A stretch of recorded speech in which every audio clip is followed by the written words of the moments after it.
요즘 들어오는 신축들이 가격이 비싸긴 했는데 주변에 신축 말고 구축들도 가격을 따라가면서 신고가가 나오고 이러고 있다라는 겁니다. 이 현상은 지금 마포구만의 이야기는 아닌 것 같다. 이게 이제 무슨 의미예요? 점점 이게 옆으로 퍼져가고 있다. 이런 이야기입니다. 아파트는 망고쌤.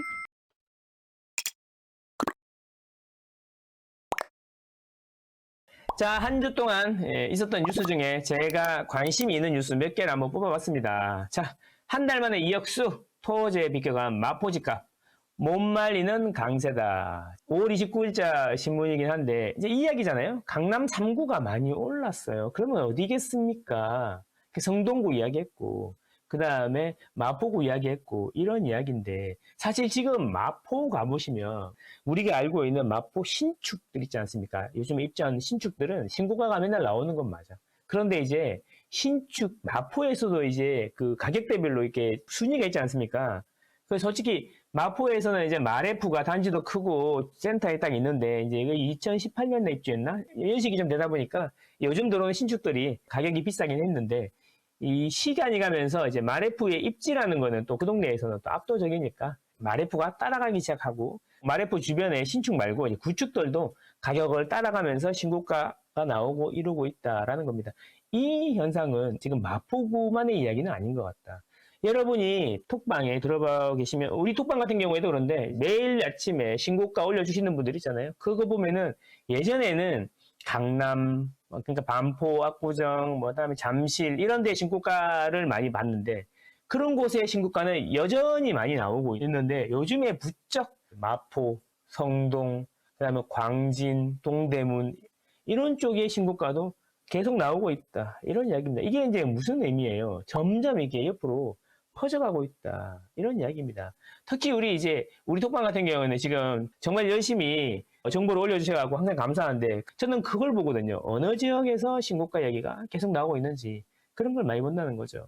그래서 그게 중요하다. 그러면서 그런 것만 꾸준히 보고 있어도 시장이 어떻게 돌아가고 있는지 알 수 있다라는 겁니다. 계속 말씀드리지만 하반기는 본격적으로 상승이 확산될 거고 이제 진짜 여러분의 이야기가 될 거다. 강 건너 50억짜리 60억짜리 아파트 이야기가 아니라 10억 하던 아파트 15억 하던 아파트가 오르는 광경을 보시게 될 거다. 이런 이야기입니다.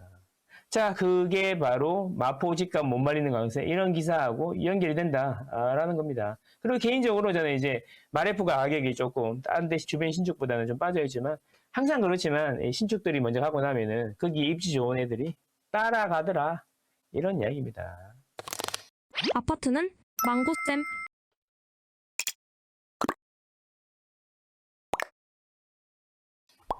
자, 7월 DSR 시행 전 막차 수요 들썩 주요 은행 가계대출 4조 이상 늘었다. 이런 이야기인데요.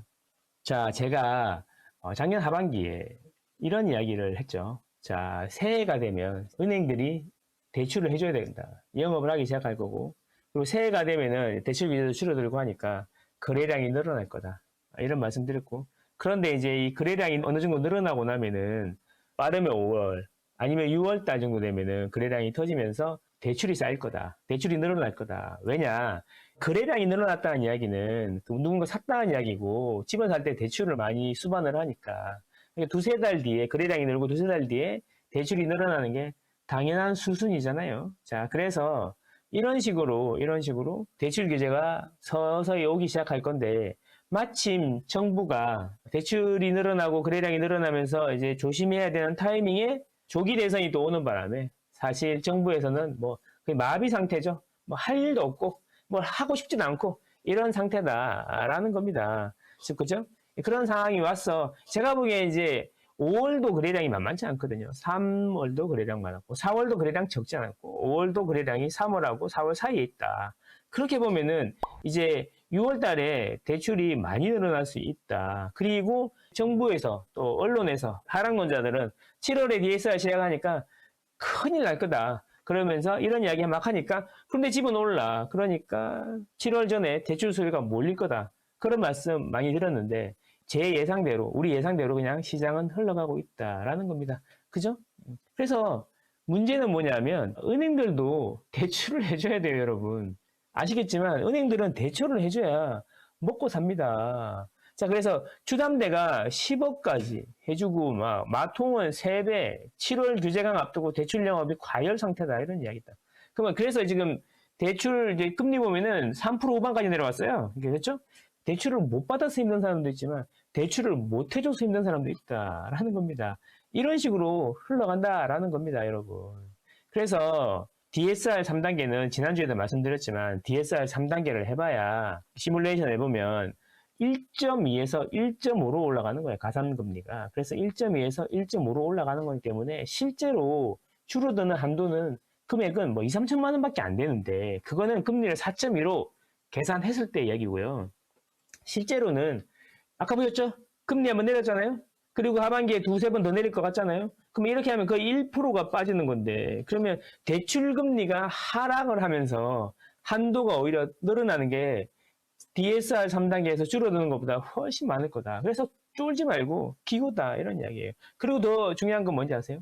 변동금리는 1.5% 가산금리를 100% 적용하지만 고정금리는 100% 적용하지 않습니다. 그래서 이런 걸 잘 생각해 보시고 대출 전략을 중도 상환 이런 것도 고려해서 전략 짜시면 좋다. 이런 이야기 말씀 많이 드렸습니다. 그죠? 우리 예상대로, 망고쌤 예상대로 잘 흘러가고 있다. 그렇게 보시면 되겠다라는 겁니다. 아파트는 망고쌤.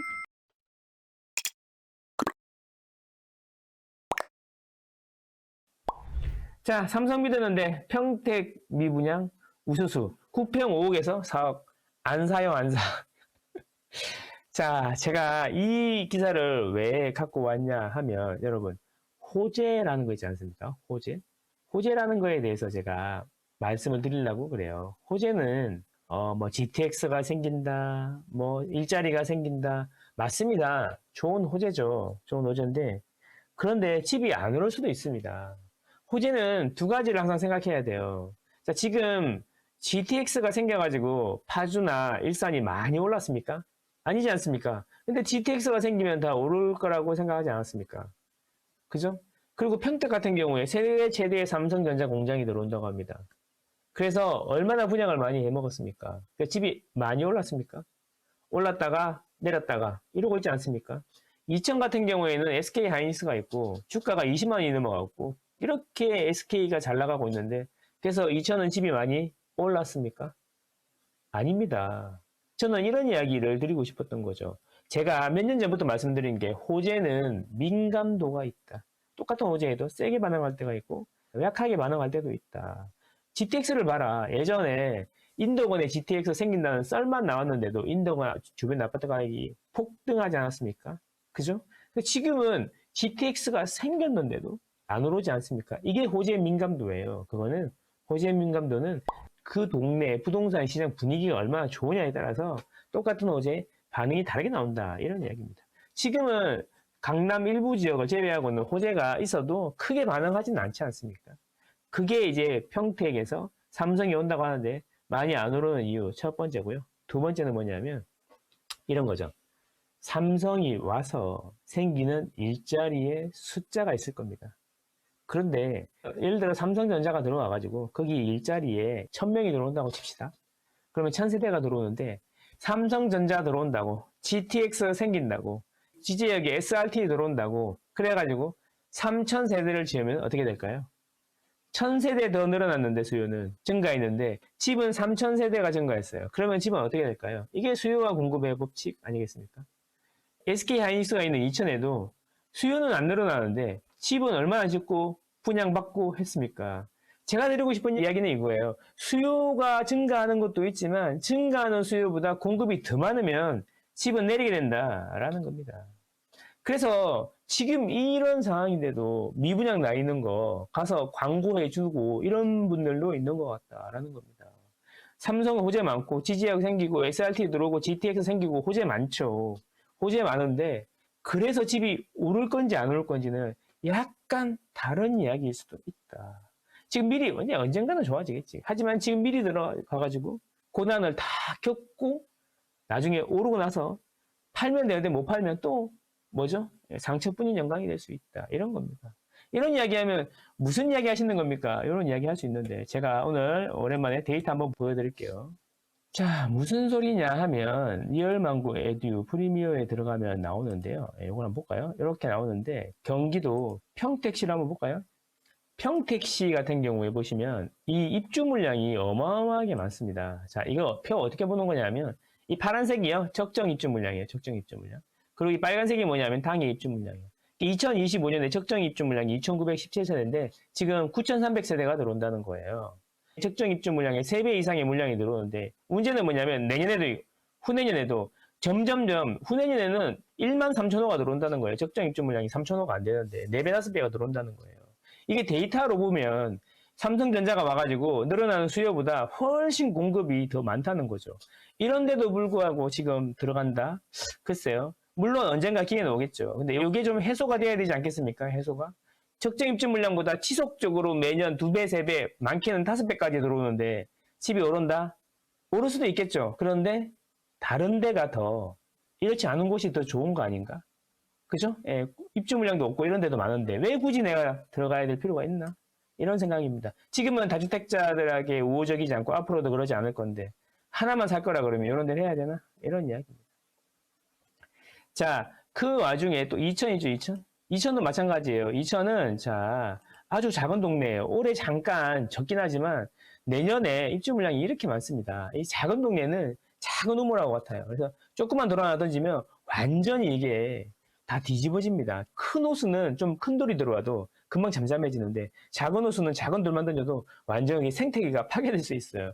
이렇게 입주 물량이 아직도 많이 남아있어요. 많이 남아있어. 그러니까 가격이 안 오르는 거죠.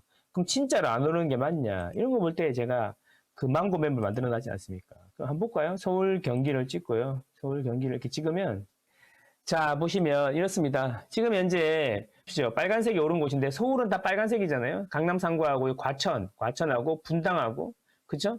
용인 수지 오르고 있습니다. 평촌도 오르고 있고 이 남부 라인은 다 오르고 있다는 거죠. 근데 여기 유난히 파란색이 여기 평택이고 여기가 안성이고 여기 이천이다. 이렇게 3인방은 다 내리고 있지 않습니까? 공급이 많았어요. 공급이. 호재보다 공급이 더 많았다고. 그리고 파주 많이 내리고 있지 않습니까? 색깔이 제일 파랗잖아요. 파주 GTX 생겼다면서요. 이런 거 생각해봐야 된다라는 거죠. 그래서 이런 걸 알고 하셔야 됩니다. 빅데이터. 이게 데이터 아닙니까? 데이터. 데이터를 보는데도 이런 데가 좋다라고 하면 데이터가 무슨 말을 했길래 그러는지 잘 이해는 안 됩니다. 예, 참고하십시오. 자, 그렇다. 자, 그래서 제가 드리고 싶은 이야기. 아무리 호재가 많아도 호재 민감도라든지 공급이 많진 않은지 한번 생각해 보셔야 된다. 이런 말씀 드립니다.